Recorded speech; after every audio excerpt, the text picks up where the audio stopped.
Here was an attack that Alex Jones had when Anthony Bourdain died. He came out with exclusive intel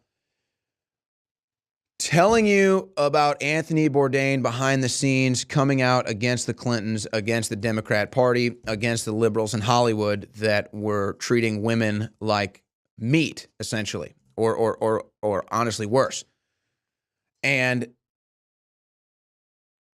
they all said Alex Jones is a conspiracy theorist. I'm sure that you guys can find a bunch of articles. Oh, look what Alex Jones says about Anthony Bourdain. Funny enough, working at InfoWars, anytime Alex comes out and says something that the general public just can't even handle, like the Anthony Bourdain stuff, I get a slew of text messages from friends, saying, oh, see, this is why we can't respect InfoWars. This is why Alex is crazy, blah, blah, blah. How dare he say that about Anthony Bourdain? Yeah, here's Salon that says that pedophiles and pedophilia should be legal. Salon says Alex Jones has a vile Bourdain take. So Alex Jones comes out with exclusive intel telling you about Anthony Bourdain behind the scenes. Now, let me explain something to you before I tell you the latest twist to this story. Here at InfoWars, this is the most independent media organization probably in the history of the world when it comes to how far we reach in our impact and how independent we really are. Probably the most independent in the history of the world. And I know for a fact, because I have friends that work at other media outlets, television and other, I know for a fact, and just from coming up in media and seeing how it works, there is nowhere else that I could be me except here. There is nowhere else where I can do what I want independently and have faith and trust from the leadership here, which is Alex Jones and Rob Dew and others.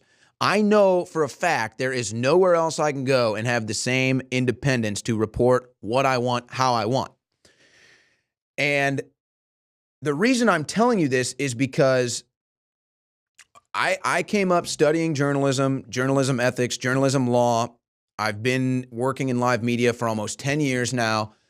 I came up in media also working with a lawyer who showed me the ropes as far as, legal stuff and what to say and not say on air. And there's one thing that anybody who's been through the ropes of journalism or media will tell you. There's a trust but verify, right? You've heard trust but verify. Now that kind of works its way into the general public. As the general population now has a Twitter, a camera phone, they can become their own media outlet. Trust but verify. Trust but verify. I host the War Room from 3 to 6 weekdays with Roger Stone. You know how many times Alex Jones tells me what I can or can't say on air? 0 times. 0 times.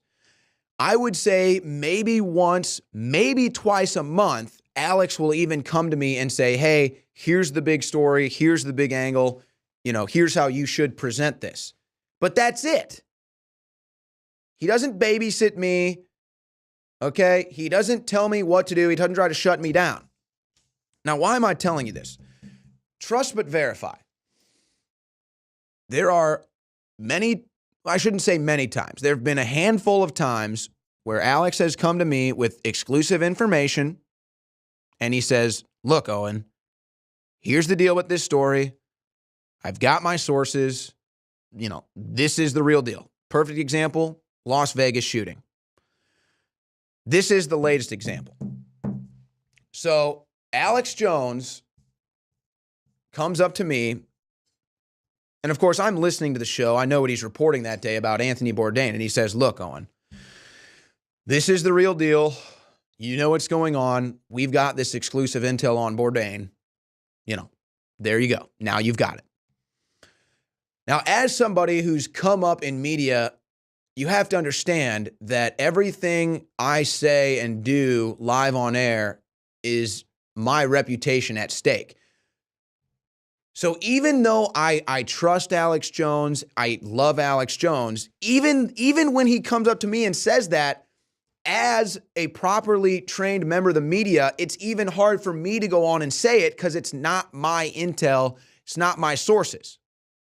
But I'm telling you, every time Alex Jones has done this and come to me and said, this is the exclusive, this is the intel, he's always right and he's always vindicated, even when it seems like the most far out stretches of the imagination, like an Anthony Bourdain situation. But here we are today, and Alex Jones is verified and vindicated in spades once again. This comes from the Daily Mail, and don't you worry, it will be on all media platforms before the end of the week. Bombshell Bourdain interview is published 1 month after his suicide. Celebrity chef unloads on rapey, gropey, and disgusting Bill Clinton and hopes Weinstein is beaten to death in jail. You know what? It's almost like we should go back and pull the Alex Jones segments talking about this. What did he say? He said there's an unaired tape of Anthony Bourdain talking about the Clintons. That's what Alex said. And here it is. What else did he say? He said Anthony Bourdain was coming out against these sex cults in Hollywood. He was coming out against the double standards of the left, who embraced people like Bill Clinton and Harvey Weinstein, who have been charged with rapes now. Bill Clinton settled them, Harvey Weinstein being investigated. And he told you there were tapes and they would come out. And now, less than a month later, once again, Alex Jones is vindicated. Where will the apologies be from Salon? Where will the apologies be from the rest of the media? Where will the Pulitzer Prize, when will that be delivered to Alex Jones? No, it won't be. They'll continue to say, well, we're fake news. They'll continue to try to shut us down on YouTube. No, we're tomorrow's news today. We're next week's news today. We're next month's news today. We're next year's news today. Our sources are real, and they give us intel because they know we have the cojones to deliver it. So just understand how real this is, folks. So Alex Jones vindicated again. Bombshell Bourdain interview is published 1 month after his suicide. Alex told you that was coming out a month ago, and he told you exactly the content of that video. So we will not wait up for our apologies from the fake news, and we will not wait up for the Pulitzer Prize to be delivered here, and we won't wait up for all the people to admit that we are real news, we have the greatest sources, and we are the tip of the spear. We don't expect any of that to happen, but we will bask in our victory. We will bask in the fact we are tomorrow's news today, next year's news today, and we will bask in the fact that we have the best audience out there. Bourdain has been anti-Trump, anti-Hillary, anti-Weinstein. He's really written things about Henry Kissinger that are true, that are very bold for somebody who's respected by liberals. And it's because he was seen as somebody, even more than Kanye West, who could double Trump's numbers with black voters. He was seen as somebody that'd be the final domino to fall because he's so respected by liberals out there. And he was showing signs of a conscience. He was realizing what was happening. He was aware of all the government sex trafficking and the things that were going on. And he was beginning to talk about working that into his show and said that he was pro-human, bring the parties together, don't hate Trump, let's work together, let's have a human future, let's not be into eugenics. An Elon Musk message of truth, an Alex Jones message, because it's just the truth. Kanye West. In fact, he specifically talked about the bigger plan. If you are receiving this transmission, you are the resistance. Ladies and gentlemen, Alex Jones here, live, broadcasting from my hotel room with an emergency transmission update that is absolutely critical. Now, I want to be clear. I got up because I'm here in Hawaii at about 4 a.m., and I noticed that a Army source of mine had sent me a link that Anthony Bourdain had just died, and that they were saying it was a suicide out of the gates, and that was suspicious when they say something's a suicide when it's first announced. They always say police are looking into it, at least for a day or so, and then you hear suicide. Whenever you hear it right away, it's very suspicious. And the individual I was talking to has been in the highest levels of security details, protecting Hillary Clinton, George W. Bush, you name it. And he thought it was very, very suspicious. Bourdain knew a lot of secrets. He had become very, very famous, first writing a tell-all book about this, the secrets of being a top chef. But I tweeted out that, hey, if I commit suicide, I didn't commit suicide, I was killed. And I said he was enemies, more and more with the Clintons, but I said he also said bad things about Trump, that he'd serve him hemlock as a joke. But Bourdain was the only successful person on CNN. Bourdain was a superstar internationally and really respected. He was becoming really good friends with Elon Musk. Well, I got a emergency phone call from one of the producers saying one of our best sources wants to talk to you. He's really upset. And it all clicked. I went, oh my God, he told me off air months ago and on air just a few weeks ago that you look for other big Hollywood icon type people. And he told me off air, Anthony Bourdain, saying that he had helped produce with Elon Musk, this individual works with SpaceX and other areas, this piece with Bourdain, and that Bourdain had been challenged by Elon Musk to go public and to talk about his experiences and what he knew, and to basically do a full Kanye, fully woke. And so I knew about this, and then it totally clicked. This was about like 6 a.m. Hawaii time. I had time to wake up. So I wrote a bunch of notes here. You can see some of them are on hotel coasters. And these are the notes that the gentleman basically laid out to me. And I know who this gentleman is. His family is well-known and wealthy, to say the least. And he has been involved in Army special operations, Army psychological operations. And he's even said I can say who he is now, but at this point, I said, I'm going to give you some time to cool off before we do that. Right now, he told me this stuff about an hour and a half ago. Right now, he's in hot water with folks, but we had to do this in case they try to kill him or myself, because here's the bottom line. Bourdain was 61 years old. He had a happy 9-year-old daughter. He had just gotten remarried. He'd never been happier. He had been friends with Elon Musk for a long time. So he was becoming best friends with Musk.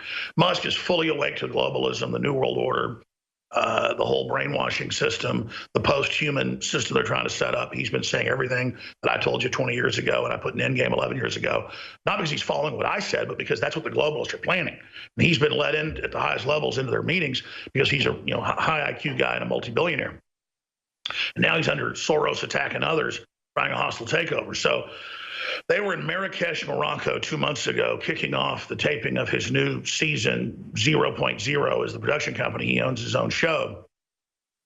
And Musk and him had already been hanging out there in Morocco for 4 or 5 days, really discussing what was happening, what was going on up on this big vista where they had this high-tech science lab connected to some of the leaders of Morocco. And so they're up there doing the shoot. You'll remember a few months ago when one of our guests was from Morocco. That was all going on then in Morocco then. And they were discussing all these things, and he was really deprogramming him. And then more of his shows became this whole woke thing globally to what was happening in a pro-human future and pro-space exploration, not a post-industrial world, not a globalist depopulation planet.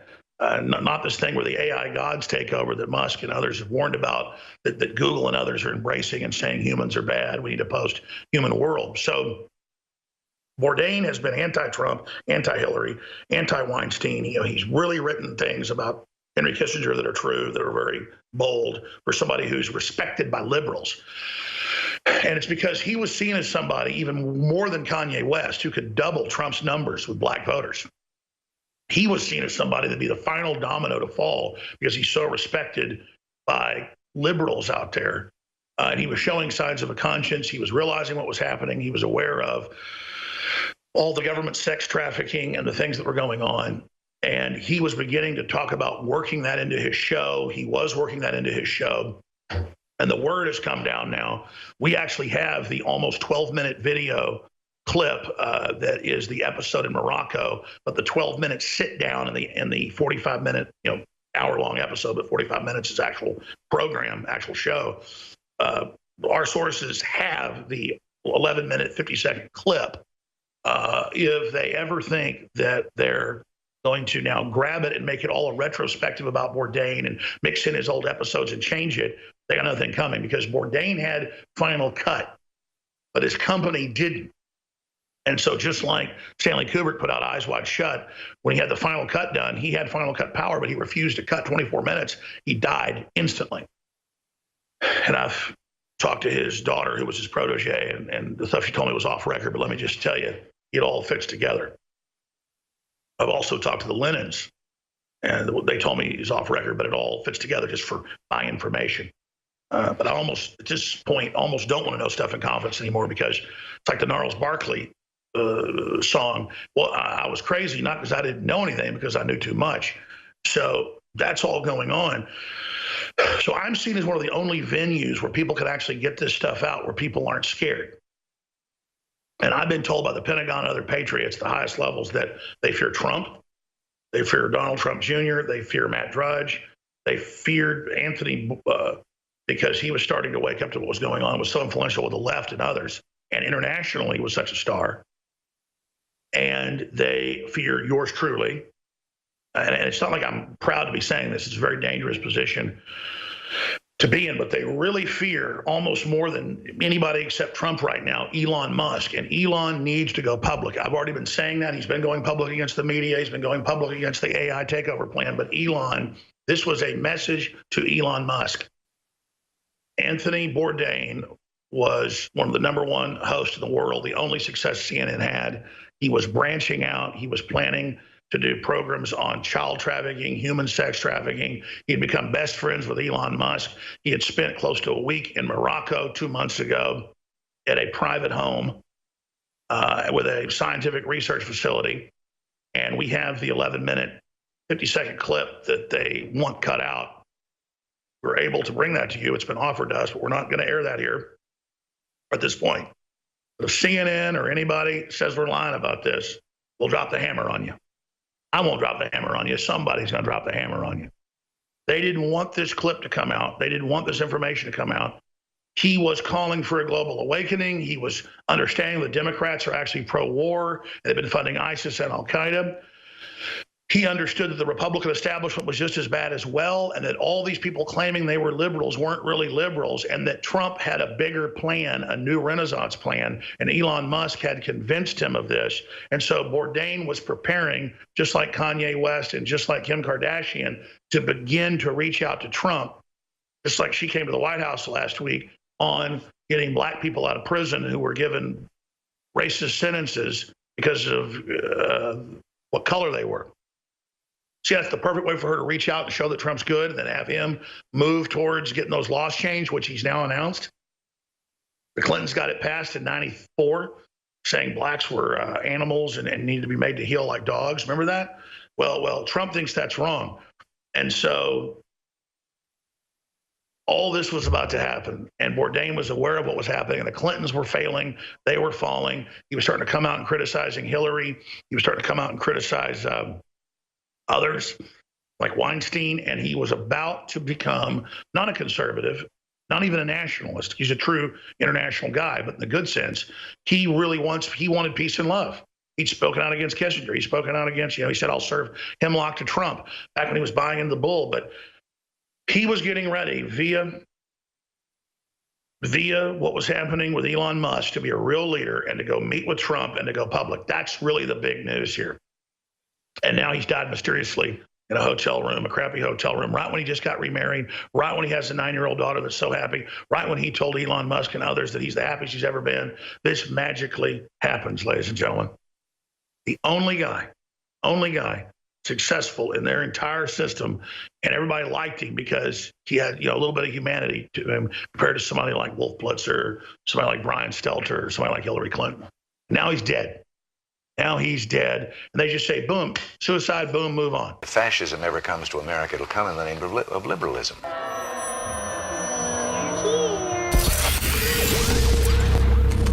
If you are receiving this transmission, you are the resistance. 2.5 years ago, Hillary Clinton dubbed myself and InfoWars as fake news. Since then, the Democrats in Congress, CNN, MSNBC have all lobbied to keep me from publishing books, to have us kicked offline from Facebook, Twitter, and YouTube, and they've had some success. Not only are they the real fake news and working for the communist Chinese and others to overthrow this country, they're also working to destroy the First Amendment here in America. But here at InfoWars, we've been expanding on radio and TV thanks to your support, and we've launched a new powerful free app called InfoWars Official. InfoWars Official is a state-of-the-art app with live streaming of podcasts, my broadcast, David Knight Show, The War Room with Roger Stone and Owen Schroyer, and so many other broadcasts that we're launching as we speak. It's got live news feeds, live news alerts. It's got push notifications if you click to get them so you know when we go live or have special events. This is the forbidden app. This is what they demonize. This is what they don't want you to see. Think for yourselves. Go find out why InfoWars is so verboten and why the system openly is lobbying to have us shut down. Every enemy of capitalism, every enemy of America, every globalist corporation hates InfoWars for one reason. We are aware of their operation, and we are effective in challenging them and awakening our fellow humans. That's why every platform we've got is critical in the fight, and this new weapon is incredible. Whatever you do, ladies and gentlemen, go download the official InfoWars app today, and then send out on your email, Facebook, YouTube, Twitter, links to everybody saying, hey, here's the forbidden InfoWars platform. Here's what the globalists want shut down. Here's what they don't want you to hear, read, and see. It's the InfoWars official app taken on the globalist at point blank range. And with your help spreading it and with your help downloading it, we are unstoppable.